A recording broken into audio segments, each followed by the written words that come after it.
โก้ไปแล้วไม่รู้เขาทำไมนะคะถ้าไม่ได้เกิดไปเจอที่เบอร์รี่มันก็จะต้องเจออาหารอย่างนี้เป็นต้นนะคะ ยินดีนะคะแล้วก็รู้สึกดีใจที่ได้มาเจอกันเกือบทุกปีนะคะอย่างน้อยก็เกือบทุกปีแล้วก็จะได้ไม่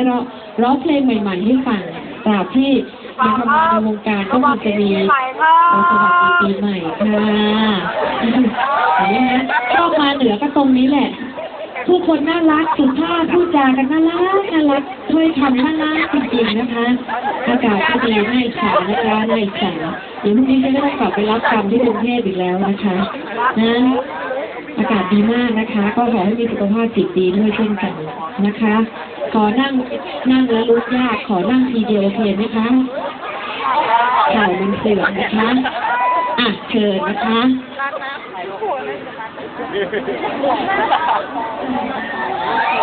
ขอบคุณนะคะมันก็ตามวัยนะคะ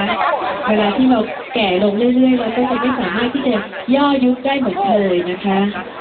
ไม่ร้อยไหมคะคะโอ้โห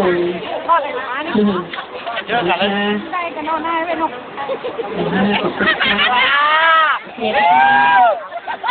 ขอบคุณค่ะไม่นั่งแล้วโอเคนะคะเขาไม่ดีค่ะตั้งตัวค่อนข้างยากนะคะช่วงนี้เอาล่ะเรามาร้องเพลงของเรากันก่อน